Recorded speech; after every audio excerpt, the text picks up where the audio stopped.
Hey brick lovers, Tom here, with some slightly less than positive news, unfortunately.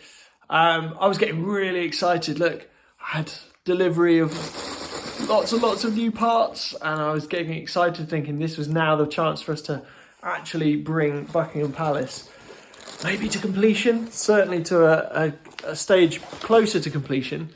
However, something's been bothering me. Actually, I'm going to flip the camera around and show you what I mean.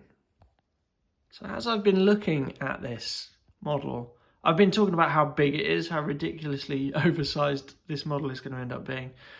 But something was bothering me, which is it felt too big. It felt like it was bigger than the pictures I'm working from.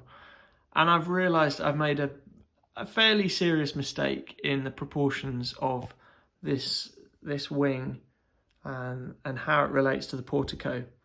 So that portico in the middle should fit about 1.5 times into the wing over here. So it should end somewhere around there. If I mask it with my hand, look at that. It should end somewhere around there. But it doesn't. It's too wide.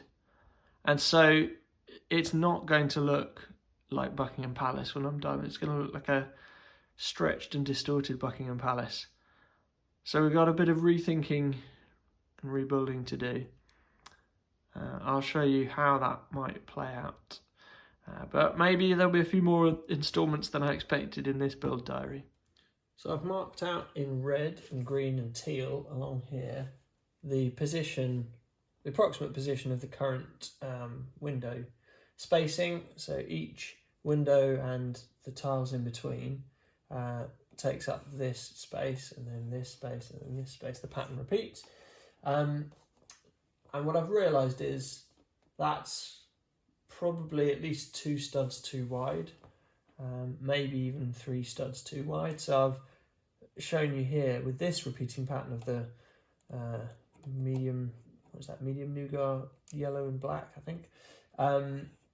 As that repeats, that's probably more like where the windows should be for the proportions to be correct, because this portico, which I've made a little ruler for myself, this portico is this width and should fit about 1.5 times over here.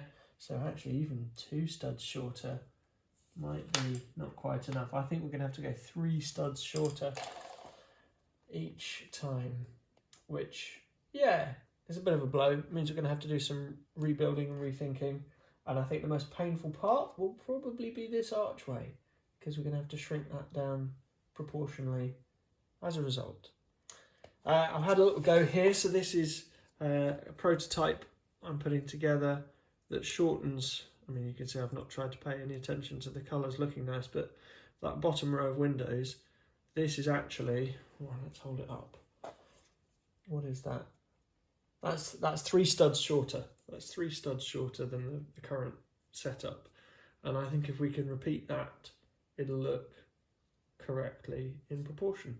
But then we'll have to figure out all of these, how these columns attach, and these might be too wide as well. So a little bit of a re-engineering and rethinking job, but hopefully it'll be worth it when you stand back and the full effect is correct proportionally. So I'll try and be philosophical about this. I guess that's what happens when you commit to an idea before you've properly worked it out. But on the other hand, I'm not sure I would have known that the proportions were off until I saw it at this scale.